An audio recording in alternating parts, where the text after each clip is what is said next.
Nesse vídeo aqui eu vou revelar minha estratégia de investimentos para 2024, o que eu vou fazer com a minha carteira, o que eu vou fazer com a carteira dos meus clientes de Wealth. Vou falar aqui basicamente sobre a mesma estratégia de investimentos que nós usamos para gerir e aconselhar cerca de R$1,5 bilhão de reais, coisa que a gente já faz há muito tempo, gerando resultados como esses com os nossos clientes mais antigos.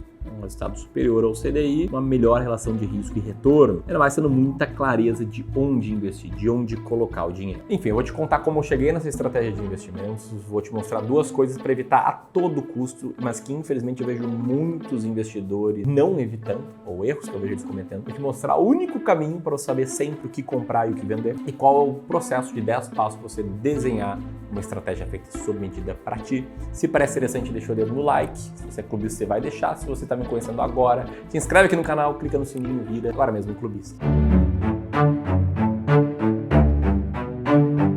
Para contexto, eu já fui bem perdido investindo meu dinheiro. Já fui bem perdido quando eu já trabalhava no mercado financeiro. Eu comecei a trabalhar no mercado financeiro no início de 2013 como analista de investimentos numa gestora de investimento em ações. E embora eu aprendesse muito ali sobre como analisar uma empresa, sobre como investir em valor, na hora de investir o meu dinheiro, eu ficava na dúvida, quanto é que eu invisto em ações e quanto que eu invisto em renda fixa e quanto que eu invisto em fundos imobiliários. Cara, como é que eu faço para ter uma estratégia global de investimento? Quer dizer, eu já tinha ali uma estratégia para selecionar ações, estratégia da gestora em que eu trabalhava, sabia da importância de ter uma estratégia, mas sentia aquela coisa que era casa de ferreiro e espeto de pau, porque eu só tinha estratégia para selecionar ações, não para montar a minha carteira como um todo. E sem estratégia, eu estava sempre com uma incerteza, uma pulga atrás da orelha sobre como investir. Com essa incerteza, com essa pulga atrás da orelha, eu me sentia muitas vezes inseguro, e inseguro eu acabava tomando às vezes más decisões, comprando na alta e vendendo na baixa. Eu estava basicamente como o Joe Greenblatt diz que está o investidor que não sabe o que está fazendo. Diz aí que, abre aspas, investir sem ter noção do que você está fazendo é como atravessar uma fábrica de dinamite com um fósforo aceso. Pode até dar certo, mas você não deixa de ser um idiota. E foi nesse momento em que eu conheci algo. Conheci uma estratégia que me deu muita clareza. Eu conheci ela ao ler esses dois livros que estão na tela, Do It Yourself Financial Advisor e The Intelligent Asset Allocator. Nestes livros eu conheci a estratégia de alocação de ativos que me mostrou como gerir bem uma carteira de investimentos. Me mostrou como ter uma estratégia macro. E aqui eu vou revelar como é que a gente faz hoje aqui no Clube do Valor com os nossos clientes de Wealth para determinar como investir, como fazer uma alocação de ativos. E aí, antes de falar o que fazer, eu quero te mostrar o que evitar. Antes de entender como investir, venho como não investir, e aqui eu quero citar dois erros muito comuns que eu vejo muitos investidores cometendo, sendo que o primeiro desses erros é confiar cegamente num profissional que seja comissionado. Nas últimas décadas, muito se falou sobre o gerente bancário, e muitas corretoras fizeram um trabalho muito bom de conscientização sobre o fato de, cara, o gerente bancário não é um especialista em investimentos. E muitas vezes o que ele oferece para o seu cliente é algo que está alinhado às metas dele. Quer dizer, às vezes a meta do cara é vender capitalização, então ele vai vender capitalização para quem não precisa de capitalização. Detalhe, ninguém precisa de capitalização. Isso que eu estou falando. Foi muito falado sobre esse conflito de interesses e muitas pessoas migraram os investimentos do bancão para a corretora. A corretora é só uma ponte entre o investidor e seu dinheiro, mas muitas vezes o profissional que atende os clientes pela corretora ou por uma casa de assessoria de investimentos acaba tendo um conflito de interesse similar ao do gerente bancário, tendo que vender algo que não necessariamente está alinhado aos teus objetivos para ganhar mais comissão ou para bater uma determinada meta. E o maior problema é que esse cara ele é comissionado. Então, quanto mais taxa você paga, maior vai ser a remuneração dele. Ele ganha uma remuneração que é um percentual sobre a receita gerada para a corretora. Um rebate da taxa que você está pagando, muitas vezes sem saber, achando que essa assessoria é gratuita. Isso cria um enorme conflito de interesses, tá? E que fique claro aqui, claro que tem assessores de investimentos que fazem um trabalho muito bom mesmo sendo comissionados. A minha crítica não é a profissão como um todo, e sim as regras do jogo que acabam fazendo com que muitos profissionais se deixem levar pelo conflito de interesse. E não à toa a gente vê coisas como essa. Aqui nas carteiras que a gente analisa do Clube do Valor, a gente geralmente vê o COI lá, às vezes com 13% de peso, às vezes com 16% de peso, às vezes com quase 20% de peso. Imagina, o cara investiu R$280 mil em COI porque o assessor dele ganha mais comissão em COI. Sendo que está comprovado que COI é roubada mesmo, usando aí as palavras da FGV. Um estudo mostrou que 90% dos COIs têm um potencial de lucro menor que o Tesouro Selic. E, inclusive, essa questão do conflito de interesses foi o que fez a CVM apertar o cerco recentemente para exigir mais transparência sobre como um determinado profissional é remunerado. Os COIs que eu estou falando aqui viram seu patrimônio líquido crescer 530% em 7 anos. Hoje o estoque de COIs é de 42 bilhões de reais. E aí o que é dito é que esses produtos são mais vendidos porque eles pagam até 5% de comissão na venda deles. Então tome muito cuidado e faça as perguntas certas para quem está te ajudando a investir. A segunda coisa que você precisa evitar é tomar decisões apenas com base em notícias, apenas com base em manchete. Como diz aí o Nassim Taleb, abre aspas para ele, most days, 99% of the news is noise. Em outras palavras, na maioria dos dias, 99% das notícias são apenas ruídos e não informações. E eu fico pensando, pô, imagina um investidor que entra nos grandes sites de notícia para se informar para como tomar decisões de investimentos. Ele vai lá ver as notícias, vai lá ler manchetes como essa, só que como é que ele vai traduzir isso numa boa decisão de investimento? E mais, né, se ele se informar pela opinião de especialistas, sem ter uma estratégia clara, muitas vezes vão ter diferentes especialistas apontando para diferentes lados. E aí, em meio a notícias assim, cara, fica sem saber o que fazer. Acaba sempre vendendo na baixa e comprando na alta. Então evite notícias, tá? Para decidir quais ativos comprar, quando comprar e quando vender. Dito isso, como saber sempre o que comprar e o que vender? Ou melhor, a hora de comprar e a hora de vender. Digamos que você entenda que, cara, faz muito sentido investir na bolsa por longo prazo. É algo que eu acredito, que eu trago aqui no canal do Clube do Valor, que eu levo para meus clientes. Agora, qual é o momento certo de aumentar a exposição na bolsa e de diminuir a exposição na bolsa? Definir isso é mais simples do que parece, porque você só precisa de duas coisas, tá? Primeiro, ter um plano claro de investimentos, um desenho da sua carteira ideal e, segundo, seguir esse plano à risca. Você desenha lá que a tua carteira ideal tem que ter 30% de peso em ações e a tua carteira atual está com 25% de peso em ações, você sabe que é hora de usar aportes novos para comprar ações. E aí o grande ponto é, como desenhar um plano, como desenhar uma carteira ideal. Aqui eu parto de uma premissa, tá, de que não existe a melhor carteira de investimentos, existe a melhor carteira para você, a melhor carteira de acordo com a sua tolerância ao risco, seus objetivos de retorno, e que essa carteira tem que considerar os seus objetivos financeiros. E o que a gente faz aqui no Clube do Valor é montar carteiras com até 6 classes de ativos. 3 de renda fixa, que seriam renda fixa pós-fixada, pré-fixada e atrelada à inflação.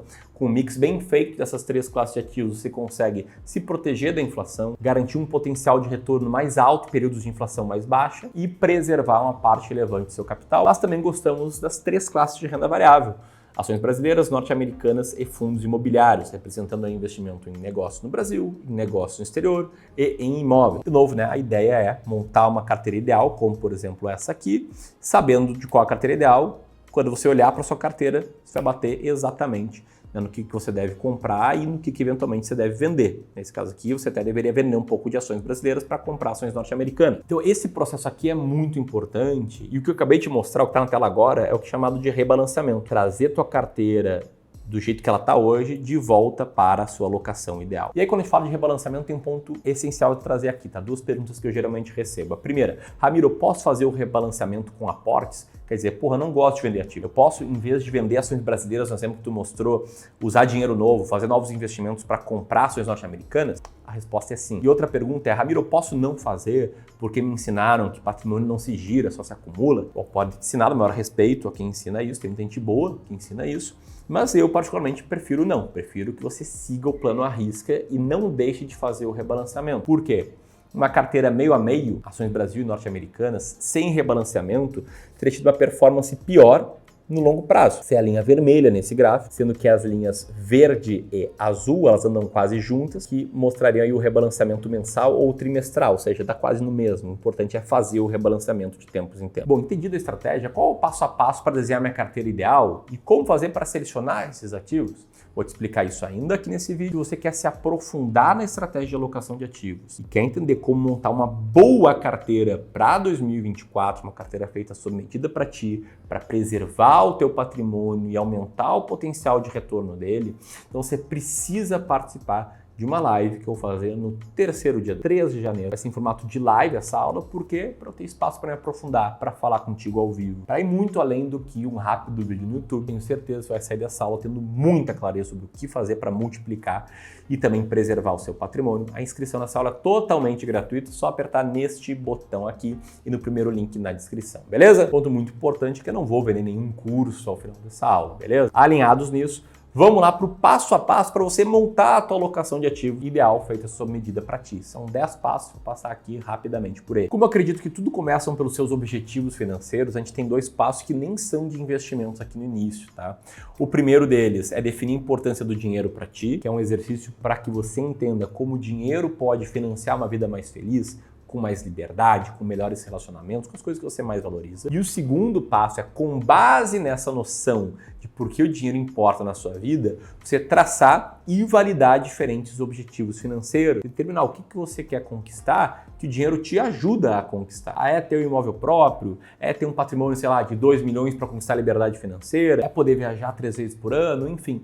Tem que ter uma lista de objetivos financeiros, um prazo esperado para cada um, porque com base nisso você conseguir investir melhor.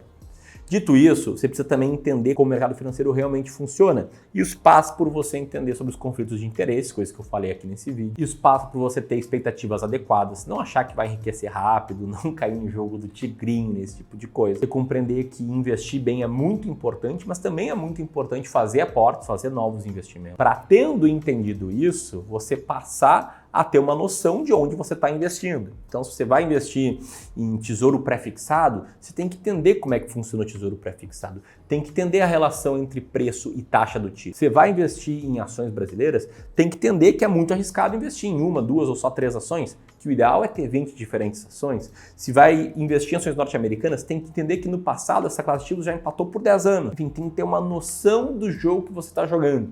É como se você fosse querer jogar xadrez e tivesse que, antes disso, entender que, olha, o peão se move para frente, o cavalo se move em L, o bispo se move na diagonal e aí vai. Isso passa também por você compreender a relação entre risco e retorno, entender que mais risco não significa necessariamente mais retorno, mas sim maior potencial de diferentes retornos. Correndo mais risco, você pode ter um resultado bem melhor ou bem pior. Por isso, tá, o risco deve ser controlado. É como quando você vai, sei lá, querer acender uma fogueira e tá jogando ali álcool. Se jogar muito álcool, pode dar uma explosão. Pode pegar fogo a parada e destruir tudo. Você tem que estar bem consciente aqui por essa relação entre risco e retorno, para com base nisso entender qual é a tua real tolerância ao risco. Quanto você aguentaria ver a sua carteira caindo do ponto máximo ao mínimo? Quanto você aguentaria ver a sua carteira perdendo para o CDI em períodos de 24 ou 36 meses? Porque olhando para baixo, olhando para o risco, aí sim você vai conseguir desenhar a sua carteira ideal. O quanto em percentual você vai investir em cada classe de ativos. Já vou revelar como é que é a minha carteira atual, como é que é a minha estratégia para 2024, que passa por eu ter conhecido esses 6 passos anteriores. Mas tem mais, tá? Aqui você ainda vai definir se você vai ter maior ou menor complexidade em investir, vai fazer tudo por conta própria ou vai contar com algum profissional, de preferência não comissionado, para te ajudar nessa jornada. Vai ter que definir regras claras, tipo, quanto que eu vou aportar por mês, quando que eu vou fazer novos investimentos, de quanto em quanto tempo eu vou fazer o rebalanceamento da minha carteira e, por fim, o ideal seria ter tudo isso por escrito, formalizado, num plano de investimentos feito sob medida para ti. Desenhada a alocação de ativos ideal, aí você vai ter que ir para a estratégia micro, de seleção de ativos. Então digamos que você é um cara que entenda depois desses 10 passos que é um cara extremamente tolerante ao risco, muito tolerante ao risco. Aguenta ver sua carteira cair bastante, quer correr mais risco para ter um potencial de retorno maior. E aí você desenha uma carteira com 3 classes de ativos. Ações brasileiras, norte-americanas e fundos imobiliários. Dito isso, como é que você vai fazer para selecionar ações brasileiras? Vai focar numa estratégia de mais dividendo, vai focar numa estratégia de momento, vai focar numa estratégia de ações baratas, que é a que eu mais gosto. Vai ter que decidir aqui. Mas você vai fazer para selecionar fundos imobiliários? Vai selecionar fundos baratos, com maior dividendo, que tem mais risco? Ou fundos com menos risco para procurar ter uma rentabilidade parecida ao do IFIX? Como é que você vai fazer para selecionar ações norte-americanas? E por aí vai. É só depois disso que você entra no micro, né, de como fazer para selecionar ali ativos dentro de cada classe de ativos. Então aqui no meu exemplo, tá? Minha carteira ideal é essa, 1/3 ações brasileiras, 1/3 ações norte-americanas, 1/3 fundos imobiliários. Nas ações brasileiras eu sigo a estratégia das ações mais baratas da bolsa. Em fundos imobiliários eu replico o S&P 500, investindo através do ETF e VVB11. Em fundos imobiliários, vou botar aqui a estratégia S-Rank aqui do Clube do Valor. Essa carteira aqui, no passado, teria rendido 15% ao ano, num prazo maior, tá? Indo para 2004 em diante, teria rendido algo muito parecido, inclusive. Se eu pagasse num profissional para me ajudar a investir, que me cobrasse 1% ao ano, uma estrutura com taxa de performance, e tirasse ainda o IPCA, me sobraria cerca de 8,36% ao ano, o que teria me feito transformar em um patrimônio inicial de 300 mil com R$1.000 de aporte nos últimos 20 anos em quase 5 milhões de reais. Daria uma renda passiva muito interessante em potencial. Mas é claro, há um custo, há um risco, uma volatilidade maior, uma queda de quase 20% na maior crise, um retorno de menos 14% num único mês, em março de 2020. Mas eu aguentaria esse risco porque eu entendo que eu sou um cara bastante tolerante ao risco. Então essa aqui vai ser a minha exata estratégia de investimentos para 2024. E eu tô citando aqui algo que eu Passei pelo mesmo passo a passo que eu te indiquei aqui nesse vídeo, que você pode se aprofundar de duas formas. Primeiro, assistindo a nossa aula do dia 3 de janeiro, esse é o primeiro link aqui da descrição. E segundo, pegando o atalho e nos contatando direto para que a gente analise a tua carteira a nível de estratégia macro e te mostre o que dá para melhorar para você investir com mais estratégia. Serviços de análise de carteira é um serviço que eu consegui algumas vagas gratuitas para quem está assistindo esse vídeo e tem um patrimônio a partir de R$500 mil, porque assim a gente consegue agregar bastante valor para ti. Então, se você tem 1 milhão, 2, 10, 15, essa análise de carteira vai funcionar muito bem para ti. Você pode agendar agora a tua sessão apertando aqui. E aqui eu vou deixar a sugestão de vídeo bastante complementar a esse. Um grande abraço e até mais.